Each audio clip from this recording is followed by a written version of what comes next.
And email us now or find us on Facebook. We're going to go to the telephone lines now for our featured call. We're joined by Joe Peters, who has served in many areas of law enforcement, but he currently heads a counterterrorism and security firm with activities in the U.S., Rome, London, and Dubai. He also hosts a weekly radio and online show at toughtalkwithjoepeters.com.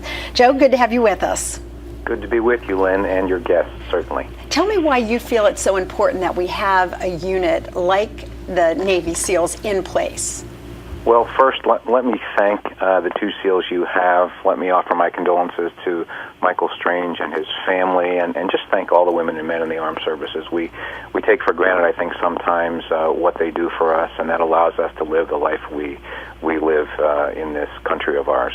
Among the things that I've done in the past, having worked in two White Houses, the last 2 years of President Clinton, the first 2 years of President Bush, I developed a real appreciation for the capabilities of our military. And I think what makes the SEALs special, or Delta Force, or other specialized units, is not just the training that they undergo, and you've talked about the strenuous physical training, air, land, and sea.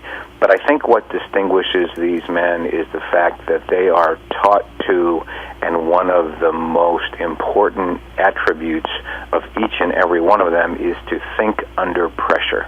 You know, it's not just about bursting into a place or jumping into the water or jumping out of an airplane.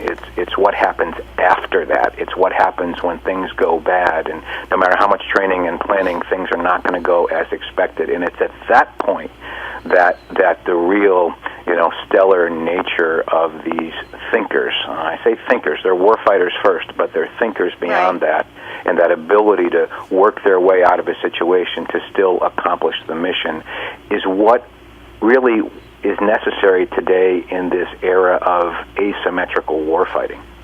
Now, you are a counterterrorism expert, and so I have to ask about the role that the Navy SEALs plays in protecting the United States from terrorism. Well, they protect us around the world, and sadly, but the nature of the SEALs is they ask for no credit, and everything they do is in a very humble, under-the-radar way. But the various kinds of missions that they undertake, whether it's protecting our people and assets, whether it's protecting foreign heads of state, whether it's insertion, and the proof is in the pudding, and the best answer to your question is, look what happened. Look whom it took to get bin Laden. All right, Joe, thank you very much for your perspective on this. I certainly appreciate it.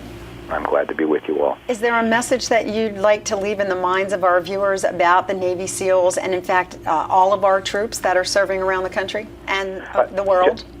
Just one of appreciation and the acknowledgement that any one of these people, they don't default to military service. Any one of a SEAL team member could run a major corporation in our country, and I really believe that because of not only their physical acumen, as I said, but their mental ability and capability. All right, Joe Peters, thank you very much for being with us. I appreciate it. You're very welcome. Okay, we're going to take a quick break, and when we come back, we'll have some more of your comments, and we'll share some of your questions for our Navy SEALs experts. So if you'd like to join in, now's a good time to do so. It's Lynn at LynnDoyle.net.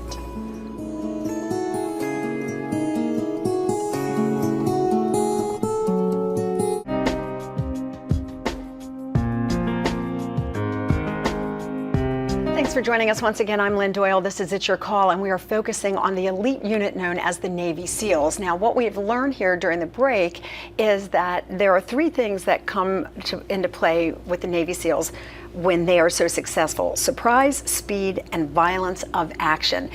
Taking that into account, why then do we hear about them using like a helicopter like they used in this particular battle in Afghanistan? It seems like that would neither be a surprise or speed, although it may be violent. I think it's a mistake. One of the reasons they're using that platform is because the CH-47, a Chinook, it can carry a large amount of people, and a quick reactionary force on a rescue mission. That's what they need. They need a lot of troops on the ground as quick as possible. But if you look at the elements in a SEAL direct action mission, it's always surprise, speed, violence of action. If you look at 2002, Operation Anaconda, rescue mission, You had 7 SEALs killed, I believe, in a rescue mission. You look at 2005, Operation Red Wing, another rescue mission. Another Chinook went down, RPG hit. You look at earlier this last month in July, I think July 12th, another Chinook went down, RPG, and you look at this rescue mission. I think the military really needs to reevaluate this platform and move to something else that's more efficient and it's going to save lives. It does seem that it was just an inopportune moment, because they said the chances of this helicopter being shot down in the scenario in which it was just luck of the draw, or bad luck of the draw, I should say, because of the missile that hit it. They said the chances of it doing that on another mission probably would not have occurred. So it's sad all the way around.